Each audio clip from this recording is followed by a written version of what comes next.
Assalamualaikum warahmatullahi wabarakatuh.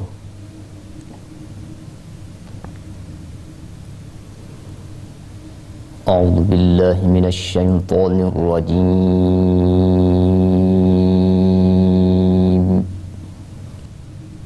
Bismillahirrahmanirrahim.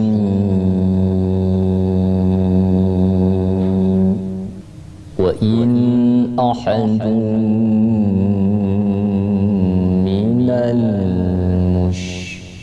المشركين استجارك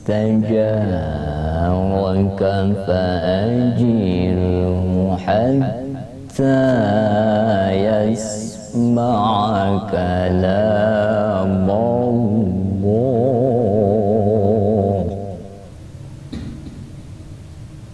حتى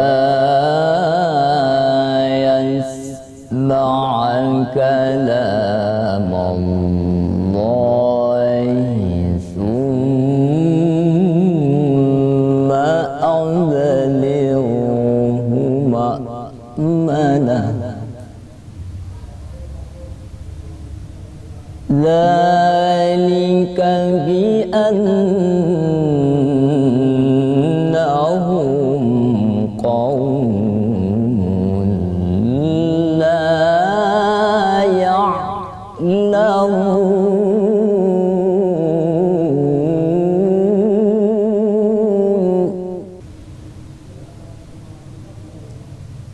كيف يكون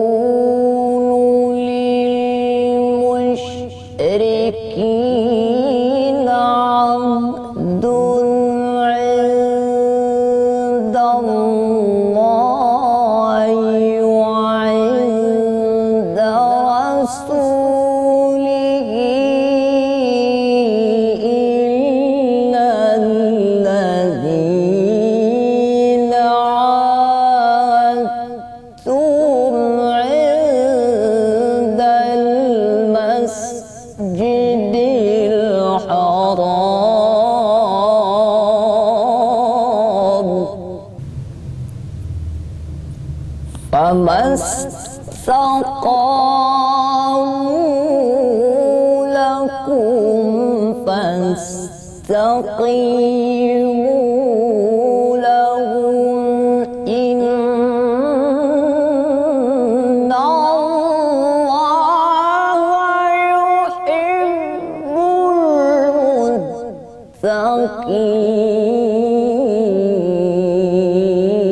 المتقين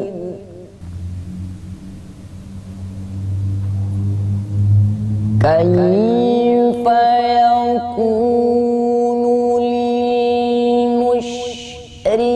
للمشركين عهد عند الله وعند رسوله إلا الذين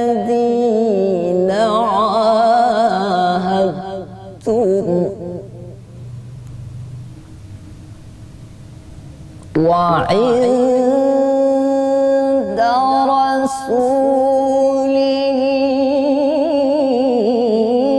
إلا الذين عاهدتم عند المسجد الحرام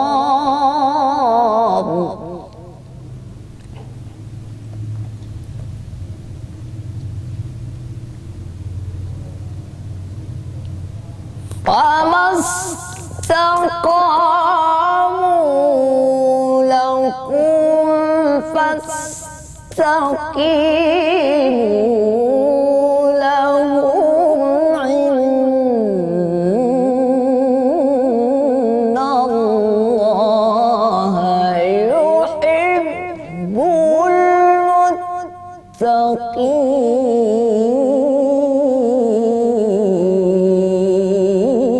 المتقين كيف وإن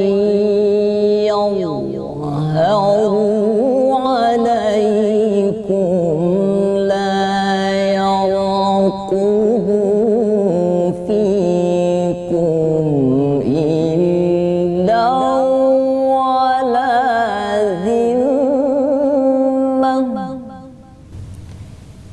يرضونكم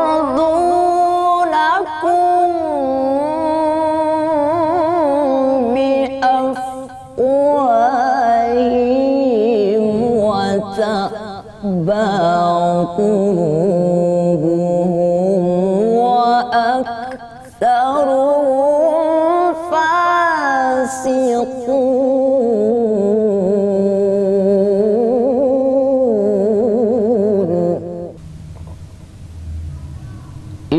اشتروا بآيات الله ثمنا قليلا فصدوا عن سبيله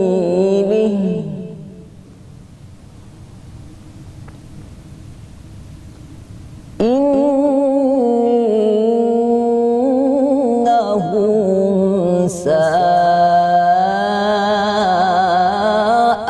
ما كانوا يعملون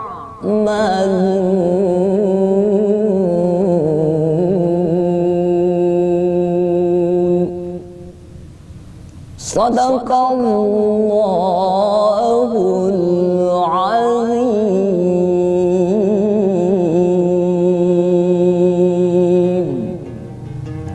Assalamualaikum warahmatullahi wabarakatuh.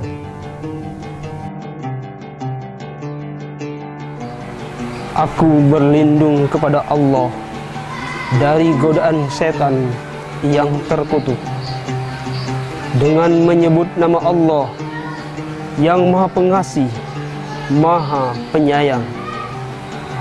Dan jika ada di antara kaum musyrikin yang meminta perlindungan kepadamu, maka lindungilah ia agar dia dapat mendengarkan firman Allah.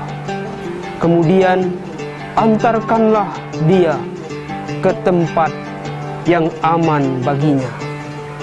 Demikian itu karena sesungguhnya mereka kaum yang tidak mengetahui. Maha benar Allah dengan segala firman-Nya.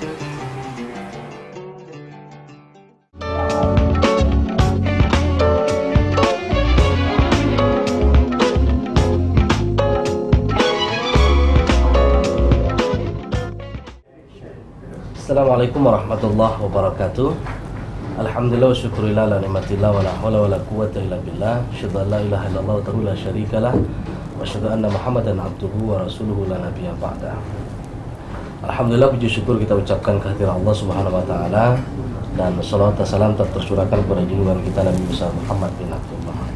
Para pemirsa RBTV yang dimuliakan oleh Allah Subhanahu wa taala, kembali kita pada sore hari ini berjumpa dalam acara Dialog Mutiara Ramadan Penuh Hikmah. Yang alhamdulillah acara ini terselenggara atas kerjasama Kantor Wilayah Kementerian Agama Provinsi Bengkulu bersama RBTV Cangkuah. Tema kita pada sore hari ini adalah tentang tanggung jawab orang tua terhadap anak. Dan alhamdulillah di tengah-tengah kita telah hadir seorang narasumber yang tidak asing lagi bagi kita, yaitu Al-Ustadz Dr. Andes Haji Siundruhan MI. Assalamualaikum Ustadz. Waalaikumsalam warahmatullahi wabarakatuh. Sehat, Alhamdulillah. Iya, dari wajahnya udah kelihatan. Iya. Ustadz sedang sehat. Pemirsa yang dimuliakan oleh Allah Subhanahu wa taala, berbicara tentang tanggung jawab orang tua terhadap anak nih Ustadz. Iya. Sebagai orang tua kan tentu menginginkan anaknya menjadi anak yang soleh dan soleha. Nah, kiat apa yang harus dilakukan oleh orang tua? Iya. Memang untuk menjadikan anak yang soleh dan soleha itu tidak segampang apa yang kita ucapkan, melalui perjuangan yang panjang, perjuangan yang kuat. Ya, panjangnya perjuangan itu sebenarnya untuk menjadikan anak yang soleh atau mendapatkan anak soleh dan soleha itu mulai dari proses pencarian jodoh. Jadi pencarian jodoh. Jadi kalau jodoh kita suami istri itu sudah pasangan suami istri yang soleh dan soleha, insya Allah kita akan mendapat keturunan yang soleh dan soleha. Tapi kalau kita jodoh sang suami seleh, istri nyeleh, nah ini dikhawatirkan akan mendapat anak yang seleh juga. Kemudian setelah sepasang suami istri itu sudah mendapat pasangan suami istri yang soleh dan soleha, maka ada kiat yang harus kita lakukan. Setelah anak ada di dalam kandungan, maka tugas kita sebagai orang tua harus memberikan makanan kepada istri itu. Syaratnya 2. Ya, sesuai dengan perintah Allah, ya ayyuhan nas kulu mimma fil ardi halalan thayyibah. Wahai sekalian manusia, makanlah apa saja yang ada di bumi ini, tidak ada halangan dan rintangan. Tapi syaratnya adalah halalan thayyibah. Halal itu artinya ya tidak haram, kemudian thayyibah itu kata orang kesehatan mengandung gizi. Kalaulah kita mulai anak di dalam kandungan sudah disuguhkan makanan-makanan yang haram, makanan-makanan yang tidak diridhokan Allah, itu akan besar pengaruhnya terhadap anak ini tadi setelah dilahir, bahkan setelah dia dewasa. Kemudian setelah anak lahir, ini ada tugas kita sesuai dengan hadis Rasulullah SAW. Kata beliau, kullu ghulamin murtahanun bi aqiqati tusbahu anhu fi yaumis sabi' wa yukhlaqu ra'sahu wa yusammah. Jadi kalau kita lihat hadis ini, ada 3 tugas kita sebagai orang tua dalam rangka kita untuk menjadikan anak yang soleh dan soleha itu. Yang pertama adalah, kata Rasul, tiap-tiap bayi yang lahir itu adalah tergadai. Nah, tergadai dengan apa? Bi akikatihi, dengan akikanya. Oleh karena itu, kita hendaklah anak-anak kita setelah dia lahir itu diakikahi. Ya. Apa pula itu Pak Ustadz, akikahnya? Nah, akikah ini adalah kita memotong kambing pada hari yang ke-7.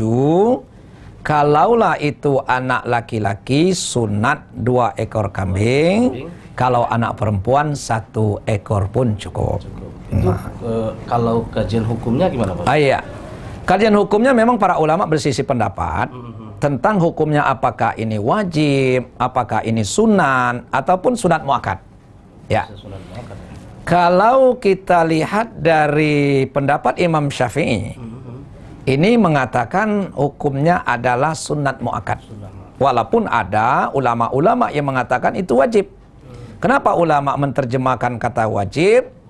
Karena kata-kata murtahanun, kata-kata tergadai. Berarti kalau tergadai, kalau tidak kita bayar, bisa tidak jadi anak kita, kira-kira begitu kan? Nah, maka dia, kata-kata tergadai inilah mengakibatkan para ulama bersisi pendapat menetapkan hukumnya. Ya, nah, maka ini kita harus dilakukan. Maka kita sependapat dengan pendapat Imam Syafi'i, dan inilah insya Allah yang diikuti orang, adalah hukumnya adalah tidak wajib, juga tidak sunat biasa, tapi artinya sunat muakkad. Nah ini bicara waktu nih Pak Ustadz, ini kan banyak orang berbeda, ada katanya 7 hari, ada yang apa gitu kan, karena sampai dewasa. Kira-kira kapan waktu yang sebenarnya harus akikah itu? Waktu yang utama itu sesuai dengan hadis tadi, itu hari ke-7, hari 7 kelahiran. Tapi ada hadis lain, kalau memang kita belum mampu pada hari ke-7, itu boleh ke hari 14.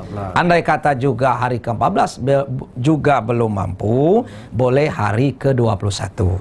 Lewat daripada itu tidak ada lagi hadis yang menentukan. Tetapi para ulama membolehkan kita mengakikai anak selain daripada 3 hari yang kita sebutkan tadi. Tapi itu artinya lebih utama. Kata para ulama, kalau bisa kita rebut sebelum dia akil balik. Ini. Nah terus bicara masalah binatang akikah Ustaz. Syarat-syarat binatang akikah ini kira-kira gimana Ustaz? Ya, kalau syaratnya yang jelas itu sehat. Nah, kemudian dari segi umur, para ulama mengatakan itu sesuai dengan anjuran Rasulullah SAW, minimal 2 tahun umurnya. Nah tetapi kalau sulit kita cari yang 2 tahun, ada kira-kira yang umurnya 18 bulan itu boleh. Ya, percuma kita 2 tahun tapi kurus. Ya, tidak mesti harus iya, tidak harus. Jadi tidak harus, ya tidak harus berjenggot. Nah itu. Jadi boleh, ya kurang daripada itu kalau memang sulit untuk dicari. Mungkin orang bertanya, Pak, kenapa ditentukan umur? Nah, karena kalau umur sudah 2 tahun itu artinya kibas ataupun kambing yang biasa kita ini itu sudah besar maksimal. Maka waktu itu ditentukan ya umurnya. Itu akikah untuk anak yang masih hidup. Kalau seandainya anaknya sudah meninggal, sudah meninggal. Kewajiban juga atau iya, tetap. Akikah? Jadi kalau anak, walaupun anak itu sudah meninggal, itu tetap orang tuanya itu melaksanakan akikah. Itu sepakat para ulama. Itu tetap kita diakikahi anak itu walaupun dia sudah meninggal. Ya, ini. Terus tadi di dalam hadis yang Ustaz sebutkan tadi kan selain akikah itu kan ada memberikan nama yang iya, gitu. Ya. Nah, kira-kira nama yang baik dalam konteks kekinian ini gimana nih Ustaz? Jadi sebenarnya nama yang baik itu seperti Abdurrahman, ya mungkin Solehin dan lain sebagainya. Maka kita cari itu boleh dengan berbahasa Arab boleh, dengan berbahasa kita boleh, asal buat nama anak itu yang perlu kita ketahui bukan sekedar alat memanggil. Jadi nama anak itu adalah doa dari orang tua. Kita tahu bahwa doa orang tua itu salah satu yaitu yang dijamin dikabulkan oleh Allah Subhanahu wa taala. Jadi kalau kita sana kita buat nama anak Abdurrahman, mudah-mudahan dia penyayang. Doa kita. Sana kita buat nama anak kita Muttaqin, mudah-mudahan dia menjadi orang yang bertakwa. Solehin, mudah-mudahan dia soleh. Di Al-Quran itu banyak, tapi di Al-Quran juga tidak seluruh baik. Jangan mentang-mentang cari dalam Al-Quran, siapa nama anak kamu yang tua? Namanya Syaitanir Rajim. Nah, yang kedua adalah Hawiyah. Sedangkan itu Harus diselektif. iya, diselektif. Jadi ditanya dulu. Kalau kita nggak tahu, tanya dengan orang-orang yang memahami bahasa Arab. Ini. Nah, terus dalam prosesi akikah itu kan ada mencukur rambut. Cukur rambut. Jadi iya. Cukur gitu kan. Dari tugas tadi kan di samping akikah, cukur rambut dan wayusammah beri nama. Nah, mencukur rambut ini itu adalah perintah daripada Rasulullah SAW. Walaupun perintah itu sama dengan akikah tadi, adalah perintahnya adalah sunat muakkad. Nah, timbul pertanyaan, kenapa bayi ini dicukur rambutnya? Nah, dicukur sini bukan digunting secara simbolis, itu dicukur habis. Nah, ternyata ini ada penelitian. Hasil penelitian itu dibuat dalam suatu buku. Itu judulnya mencukur rambut ditinjau dari kesehatan. Hasil penelitian ini, anak-anak yang dicukur rambutnya dengan yang tidak dicukur, yang dicukur ini saraf otaknya lebih kuat ketimbang dengan yang tidak dicukur. Boleh kita adakan penelitian. Buat anak 10, 5 cukur, 5 jangan. Nah, kita buktikan nanti. Mana yang lebih hebat nanti. Tapi tentu kita harus percaya sajalah dengan penelitian-penelitian kawan-kawan kita. Ya. Artinya jangan tidak dicukur lah. Jangan tidak dicukur. Ya, karena saraf otak itunya lebih kuat. Nah, apapun yang diperintahkan oleh Rasul, diperintahkan oleh Allah, pasti di balik itu ada hikmah. Iya. Oke, itu dalam proses akikah. Nah, sekarang kan anak sudah mulai agak besar begitu kan, artinya ada kewajiban lain yang harus dilakukan oleh orang. Iya. Di samping tadi kita akikah, sudah itu membuat nama anak yang baik, kemudian rambutnya sudah dicukur. Nah, maka ada kewajiban itu namanya mendidik. Ya. Mendidik ini bisa ada istilah pusat pendidikan. Jadi 3 pusat pendidikan. Pertama, pusat pendidikan ini adalah di rumah tangga. Artinya peran ibu, peran ayah itu lebih menentukan nasib anak kita ini, apakah jadi anak soleh atau menjadi anak seleh tadi. Bisa 2 kemungkinan, tergantung dengan pendidikan kedua ibu bapaknya yang tadi. Nah, sekarang ini banyak orang-orang tua kita, terutama orang-orang tua yang muda, ini cara mendidik anak itu sudah keliru. Sudah keliru. Misalnya gimana? Ya, misalnya Yang seharusnya kalau kita berpisah dengan anak, mungkin kita jabatan tangan dengan anak, diajarilah anak itu ucapkan salam. Nah, papi mau pergi, mami mau pergi, ayah mau pergi, abi mau pergi, terserahlah kalau panggilan. Dan nyari masalah. Tapi akhirnya nih jangan. Nih nak, mama mau pergi nak, kiss bye nak. Itu hancur. Cipika-cipika. Kiss bye. Habis kiss bye lagi apa? Dadah nak. Ya. Akhirnya kata ibu, dadah pula sama dadah ulana gitu kata. Artinya mestinya Iya. Kalau assalamualaikum artinya itu ada unsur doa. Nah, assalamualaikum, waalaikumsalam. Wahai anakku, semoga Allah memberikan keselamatan kepada kamu. Dijawab oleh anak. Semoga Allah memberikan keselamatan kepada ibu atau kepada bapak. Kan ada unsur doa. Saling doa mendoakan. Ini pendidikan di rumah tangga. Ini sangat menentukan. Maka kita sebagai orang tua berikanlah tambahan itu pendidikan kepada anak kita itu mungkin ya kalau yang masih kecil melalui TPQ, melalui MDA dan lain sebagainya. Atau setelah dia ini bisa kita masukkan sekarang TK Islam sudah banyak, SD Islam sudah banyak, SDIT. Kan itu sebanyak sekarang. Jadi dia betul-betul terpadu. Anak kita di samping ilmu pengetahuan yang umum, ilmu agama dia tidak buta. Nah ini kadang-kadang kita ini disekolahkan sekolah umum tidak ditambah di luar. Nah kita tidak berdosa lagi kita, karena kita tidak mampu mungkin di rumah, tapi kita suruh anak ini kita belajar ngaji dengan guru-guru ngaji. Kemudian kita sekolahkan ke tempat-tempat sekolah yang ya bernapaskan agama Islam. Ya kalau memang anak kita mau tamat SD sudah kita kirim ke pesantren. Itu lebih bagus. Itu pendidikan ya. Mantap lagi itu kan. Nah, ini kan kadang-kadang orang tua nih Pak Ustadz beralibi gitu kan karena kesibukan, jabatan dengan faktor ekonomi dan sebagainya sehingga pendidikan anak ini kan terabaikan. Nah kira-kira pesan apa yang bisa Ustadz sampaikan buat orang-orang tua yang seperti ini Ustadz? Iya. Jadi kita sebagai orang tua, kita tidak bisa mengingkari sekarang ini kita bisa dituntut karena ekonomi. Kemudian juga kita mencari ekonomi itu atau mencari kehidupan itu saya kira diniatkan juga untuk anak-anak, bukan untuk orang lain.